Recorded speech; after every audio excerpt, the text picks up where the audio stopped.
Are you trying to grow your notary business? Introducing the book, Notary Niche Navigator, your guide to loan signings, apostils, I-9s, and more by Derek Spruill. Build up your business and become the notary in your town that everyone calls for service. Get your copy of Notary Niche Navigator by Derek Spruill from any online bookstore, Amazon.com, Barnes & Noble Bookstore, booksofmillion.com, bookshop.org, Mobile Notary by DerekSpruill.com, or download from Kindle and expand your notary business today. Welcome back to another high-voltage edition of Money Making Monday here on the Notary Knowledge Podcast. I am absolutely thrilled you are tuning in because today we are shifting gears. We are not just talking about stamping paper. We are talking about printing money. We are talking about taking that commission you work so hard for and turning it into a legitimate, scalable empire. If you are listening to this in your car, at your desk, or maybe while you're waiting for your next appointment, do me a huge favor right now. Hit that like button, share this with a colleague who needs to hear it, and make sure you are subscribed. You do not want to miss the gems we are dropping today. I'm your host, the voice of the eager learner. I'm here just like you, notebook open, pen ready, trying to soak up every bit of game I can to level up. It is good to be here, and hello to all the builders out there. And I say builders very specifically because I'm not talking to the hustlers today. Oh. Hustling is exhausting. Hustling is running on a hamster wheel. Building is about architecture. It's about structure. It's about creating something that pays you because of the value you provide, not just the hours you work. Right. So if you are tired of chasing $5 fees and you're ready to treat your commission like the scalable business license it actually is, you are in the right place. I love that distinction. Builders versus hustlers. I think a lot of us start out hustling because we just want to get that first check right. It feels good to be busy. But today we are pivoting. Yes. We are looking at working smarter. We are absolutely pivoting. The mission of this show, and specifically Money Making Monday, is to break the poverty mindset that really plagues the notary industry. We are going to look at a revenue stream today that is sitting right under your nose, probably a few miles from your house, that most notaries are completely ignoring. Why? Because they are too busy fighting over loan signings or, general notary work. I can't wait to get into it. So let's kick things off with what we call the profit pivot. Walk us through the math here, because I think a lot of us are bad at the math of our own business. We see cash, we take cash, but you say that's a trap. It is the volume trap. 100%. Let's break down the standard notary business model that 90% of people follow. Okay. You get your commission, you tell your friends and family, maybe you put a profile up on a directory, and then you wait. Right. And eventually the phone rings. Someone needs a signature notarized. I mean, you get that little rush of excitement. I'm in business. Exactly. You get the dopamine hit. You grab your seal. You get in your car. You drive 15 minutes there. You spend 10 or 15 minutes chatting, checking ID, logging the journal, and stamping. You drive 15 minutes back. So that's 45 minutes of your life. Right. Maybe an hour if there's traffic. At least. And what did you make? In many states, the statutory fee is strictly regulated. It might be $5, maybe $10. Even if you charged a small travel fee, let's say you walked away with $25 or $30. Which, when you really look at it, feels like lunch money. It's definitely not mortgage money. It's barely gas money. But let's look at the ROI, the return on investment on your time. Okay. If you are trading 40 minutes to an hour for minimal profit, you simply cannot work enough hours in the day to become wealthy. You physically cannot stamp your way to wealth if you are trading time for peanuts. That's the employee mindset, isn't it? That is the employee mindset. An employee trades time for money. A business owner builds a service around the transaction that adds value. That is such a hard pill to swallow, though, because we are trained to think that busy equals successful. Busy is the enemy of profitable. If you are busy doing $10 jobs, you are too busy to find the $100 jobs. So the profit pivot is moving from just being the person with the stamp to being a service provider. Precisely. You have to shift your identity. You are not a public official waiting for a constituent. Right. You are a professional service provider. The money isn't in the stamp. The stamp is just the key that opens the door. It's a tool, like a carpenter's hammer. Okay. You don't pay a carpenter for owning a hammer. You pay them for building the cabinet. That's a great analogy. The money is in the convenience, the expertise, and the specialized labor surrounding that stamp. We need to stop looking for signatures and start looking for problems. Start looking for problems. I like that. Because when you solve a big problem, you get paid a big check. Driving 30 minutes for a $10 fee is negative ROI when you factor in gas, wear and tear, taxes, and the opportunity cost of what else you could have been doing. That hits home. Stop looking for signatures, start looking for problems. Okay, so if we're breaking this cycle of the $5 hustle, what is the solution we're looking at today? What is this niche of the week that transforms us from stampers to builders? I am very excited about this one because it has history, it has prestige, and it pays very, very well. The niche of the week is Courthouse Document Retrieval and Delivery Service. Okay, wait. Courthouse Retrieval. Is this? Are we talking about being a courier? Like a bike messenger with a backpack sweating through traffic? Because that sounds like hustle. That sounds like the opposite of what we just talked about. I knew you'd say that. And on the surface, yes, it involves moving documents. But remember, we are high-ticket thinkers here. Okay. We aren't moving a sandwich. We aren't moving a birthday card. We are moving sensitive, time-critical legal instruments that determine the fate of court cases, estates, and international travel. The value isn't in the movement. The value is in the reliability of the movement. So sell me on the concept. What exactly are we doing day to day? The concept is becoming the eyes, ears, and hands for people who cannot physically be at the courthouse. Right. We are talking about document retrieval, filing, and delivery within the court system. This involves navigating the clerk's office, whether that's civil, criminal, probate, or family law. Okay. It involves handling vital records requests like birth, death, and marriage certificates where the law allows. But isn't everything online now? I mean, I can look up court cases on my phone. Why would someone pay me to go to a building? Isn't this an outdated business model? That is the common misconception, and that is exactly where the opportunity lies. Because everyone assumes it's digital, nobody sets up the infrastructure to handle the physical. Wow. Yes, there are systems like Pacer for federal courts, and many huge metropolitan counties have digitized. But think about the scale of this country. Millions of records are still physical. They are sitting in basements. They are on microfiche. Microfiche. Yeah. I haven't heard that word since high school library days. It is still very much alive in the court system. Or, even if the records are digital, the systems are incredibly complex and fragmented. They don't talk to each other. Exactly. A lawyer in New York who needs a specific divorce decree from a county court in rural Texas or a specific parish in Louisiana cannot just Google it. Right. They need boots on the ground. Boots on the ground. Yeah. I like that. Sounds tactical. It is tactical. And it's not just about the record existing. It's about the retrieval process. It's about navigating the bureaucracy.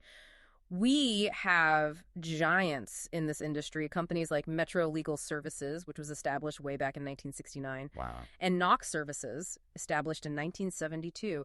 They have been doing this for decades. This isn't a fad. So it's a proven model. It's a foundational part of the legal system. Lawyers, title companies, and regular citizens constantly need documents retrieved or filed, and they are willing to pay a premium for someone who knows how to navigate that maze. So the professional gap is that the digital systems aren't perfect, and out-of-towners can't physically get there. Correct. And often the digital copy isn't enough. They need a certified copy. They need that raised seal. Wow. You can't download a raised seal from a website. You need a human being to walk into the clerk's office, pay the fee, stand in line, verify the document, and courier it to the recipient. That is a service. That is not just a stamp. That is logistics management. I'm starting to see the picture. It's less about just dropping off an envelope and more about knowing where to drop it and how to get what's inside. Exactly. You are selling expertise. You are selling the fact that you know the difference between the civil clerk and the criminal clerk. You know that probate is on the third floor and they close for lunch at noon. You know that this specific judge requires blue ink, not black. That is intellectual property, and you charge for it. I love that. We're going to take a really quick break, but when we come back, we're going to break down exactly why people are willing to pay top dollar for this. We're talking about the psychology of the price point. But first, a quick word for those of you looking to fast-track your success. Stop guessing and start building. You wouldn't try to build a house without a blueprint, so why are you trying to build your business without one? Get the blueprint for success. Derek Spruill has laid it all out for you. His books are the shortcut you've been looking for. Whether you're just starting or looking to scale, these are the resources that turn notaries into business owners. Buy Derek Spruill's Notary Knowledge books today to fast-track your notary business. Stop hustling, start building. And we are back on Money Making Monday. We are talking about courthouse document retrieval as a high-ticket niche. Before the break, you told us what it is. Now I want to know why it pays. Because you mentioned fees of $150 or more. If the statutory fee for Notary Act is $5, how in the world are we justifying $150? The justification comes down to one word: fear. Fear. That's dramatic. It is dramatic, but it is real. Fear drives the legal industry. When a client hires you for this, they are not paying for the paper. They are paying for fear reduction. Okay. Think about who is hiring you. Usually, it is a lawyer, a paralegal, or someone in a high-stakes situation like an immigration application or a dual citizenship process. Right. High stakes. What are they afraid of?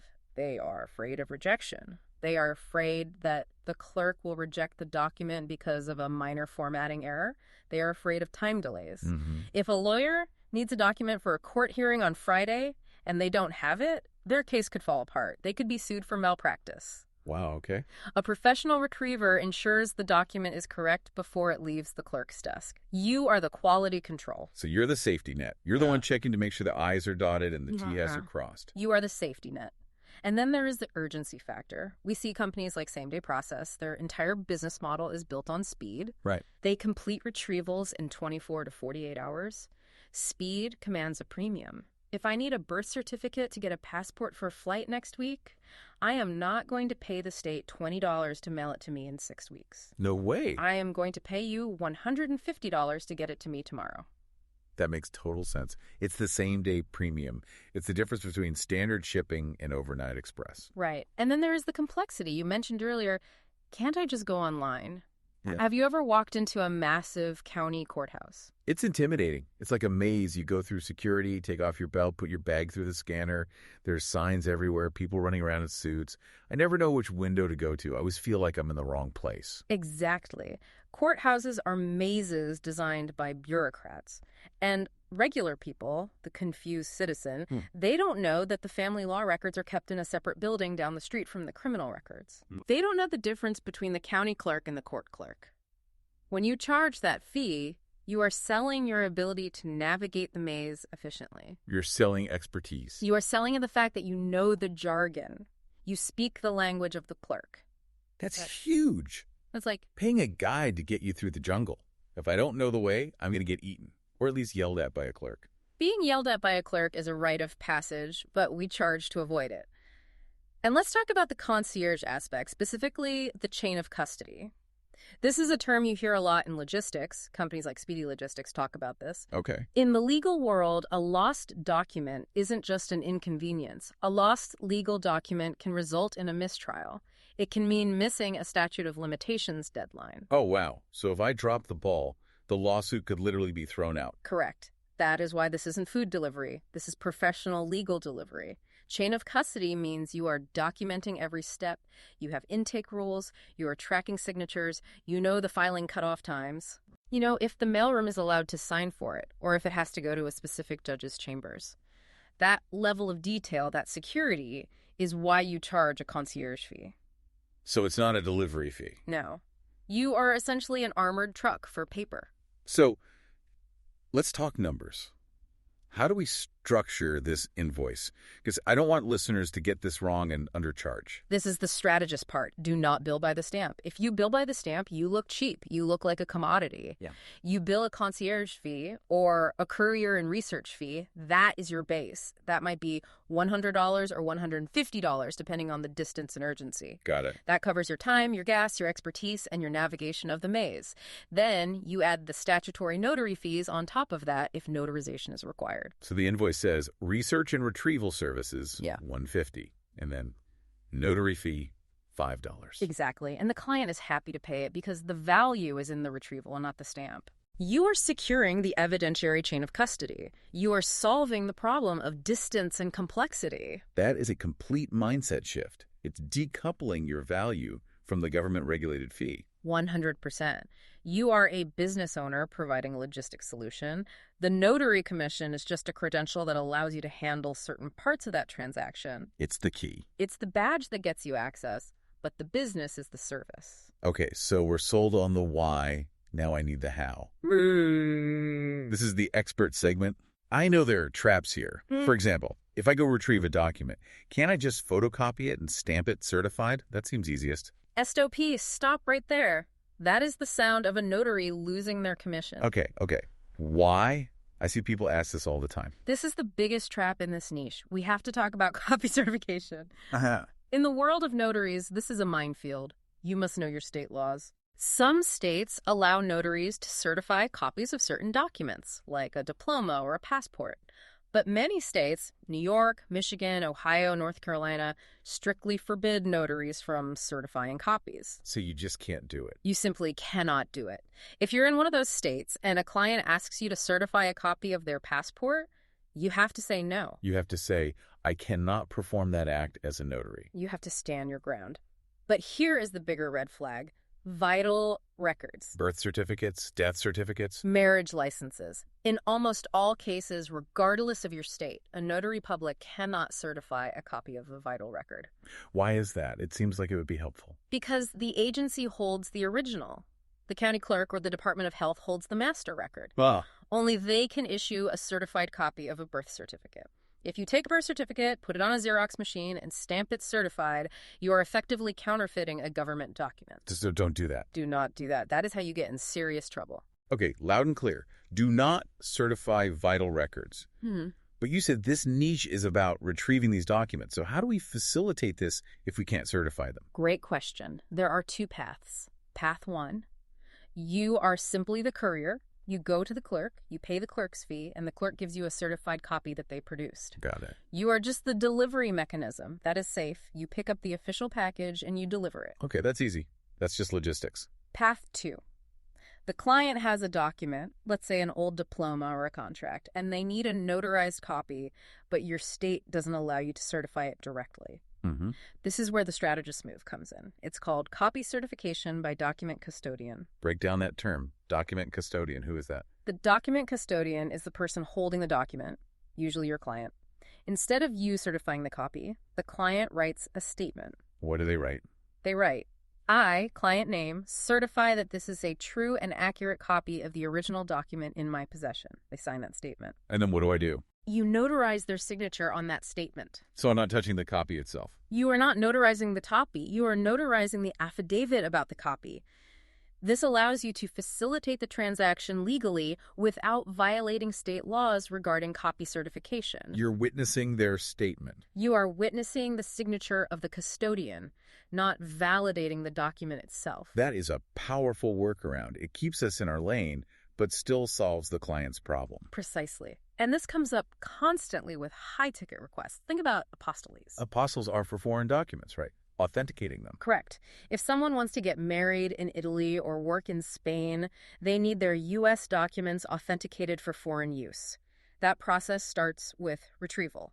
They need a certified copy of their birth certificate or their divorce decree. So I go get it. You go get it. Then often, that document needs to be apostilled by the Secretary of State. You can handle that entire workflow. And divorce decrees? I saw that in the research notes. That seems like a messy business, but a profitable one. Huge niche. People get divorced, they lose the papers, they want to move on. 5 years later, they want to get remarried or change their name on a passport. They can't find the decree. They're panicking. They are frantic. You go to the county clerk, whatever your local county is, you navigate the records room, you pay the fee, you get the certified copy, and you deliver it. You just saved their wedding. That is worth $150. It really is. It's solving a life problem. Okay, we are going to take another quick break. When we come back, we are going to shift gears to marketing. Because now that we know how to do it, we need to know how to sell it. Who is desperate to pay you for this? We'll tell you next. You're listening to Notary Knowledge. If you're getting value from this show, make sure you're subscribed. Leave us a review. It helps other builders find the show. Coming up next, we break down exactly how to sell this service to people who are desperate to pay you. Don't go anywhere. We are back. It's Money Making Monday. We are talking Courthouse Retrieval. I'm ready to sell this. I've got my badge, I've got my briefcase, and I'm ready to go. Who do I pitch? Who is the ideal client? You need to target the people who have the problem of distance. The number one target audience is out-of-state law firms. Okay, paint the picture for me. Why do they need me? Imagine a law firm in New York City. They are handling a massive case that involves a property dispute in your county. Maybe you're in the Midwest or down south. They need a specific deed or a lien release from the local courthouse today. Right. They can't be there. They cannot afford to fly a paralegal from NYC to your town. That's a $1,000 flight plus hotels plus lost time. They are looking for a reliable partner on the ground. They need you. So they're searching online for someone local. They need someone they can trust to walk in, pull the file, scan it, and overnight the original. So I'm the remote paralegal. No, you're the local field agent. That is the pitch. Target audience number 2 is the confused citizen. We talked about them a bit, the ones who are intimidated by the courthouse. Exactly. Think about dual citizenship applicants. A lot of people are trying to get citizenship in Ireland or Italy based on their grandparents. It's a huge trend right now. They need a grandfather's marriage license from 1940. They have no idea how to find it. They go to the courthouse website and it says records prior to 1970 are not online. And they panic. You are the solution. You say, I know exactly where the archives are. I will go dig it up for you. That's so valuable. It's emotional for them, too. They are trying to connect with their heritage. It is. And target audience number 3, real estate and title companies. Okay. Specifically for gap documents. Sometimes a closing is held up because one document is missing from the file.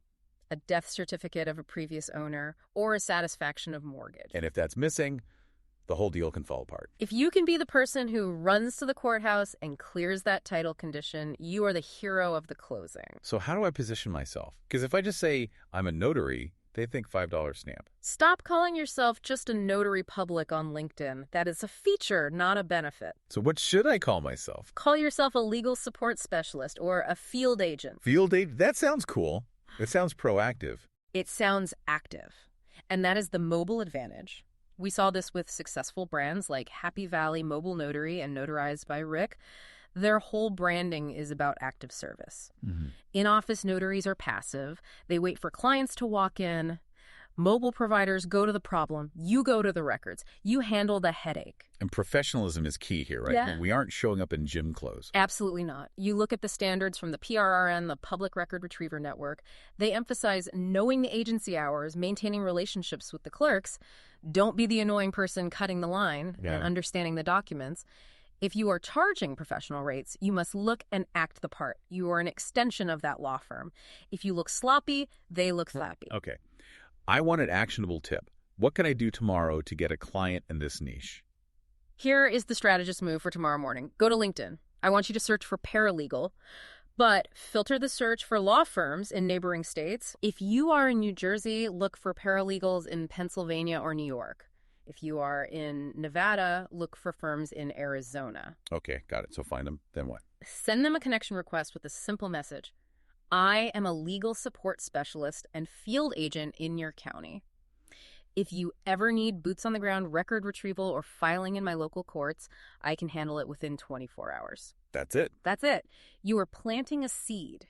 When they have a crisis in your county, who are they going to call? The random Google search or the professional who reached out and said, I am your boots on the ground? I love that. I am your boots on the ground. That is powerful positioning.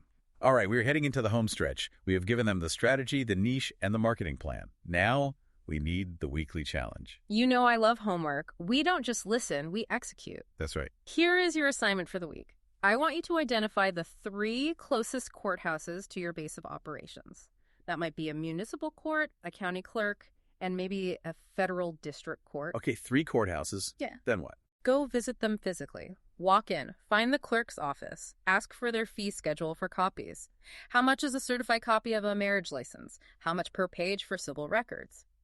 Write it down. Okay. Then create a menu of services for document retrieval based on those locations. You can't quote a price if you don't know the cost. That is great advice. Stop hustling for pennies. Start building an infrastructure. Know your costs. Know your terrain. Okay. It's time for my favorite part of the show. We've got questions from the listeners. This is Good Question. What would you do? Let's hear them. I love seeing what the community is dealing with. First up, we have Divider Days. He asks, Notary Rotary versus Notary Cafe. Which forum has the better community? Good question, Dave. My take is this. Analyze them as resources, not social clubs. Look for where the builders hang out, not just the complainers. Both forums have immense value. Notary Rotary has great supply discounts and a very active job board.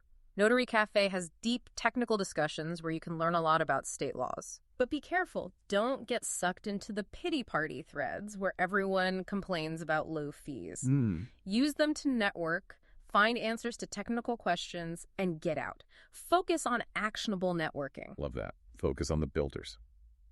Next, from Lady in New Mexico. Backpack or briefcase tote? What looks more professional? Briefcase or a high-end tote? Absolutely. No question. No question. Listen, you are charging $150 an hour for some of this specialized work. A backpack says student. A backpack says I took the bus here. A briefcase says business strategist. It says I am handling sensitive legal documents. That's part of the brand. Your image is part of your ROI. If you look expensive, clients won't question your expensive invoice. Dress for the check you want to cash. Okay, next one. Phyllis in Ohio asks, Times New Roman or Arial, if you create your own receipts, which font do you use? Oh, Phyllis is getting into the weeds. I like it. Yeah. Here is the rule of thumb. Keep it clean. For your invoices and marketing materials, use Arial or a nice sans serif. It's modern, efficient, and easy to read. However, for the legal documents themselves, Times New Roman is the standard. It looks official. It looks like the court. So differentiate your brand, which is modern and efficient, from the court, which is old and stuffy. That makes sense. Your invoice should look like it came from a tech company, not a law library. Nice distinction. Yeah.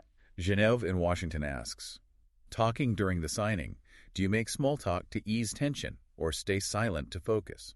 This is an art form, Genevieve. You have to read the room.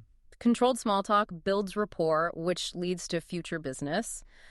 You want them to like you. But and this is a big but, silence is golden during the actual execution of the seal. Right, when you're stamping. When you are stamping, writing dates, or witnessing the signature, you stop talking.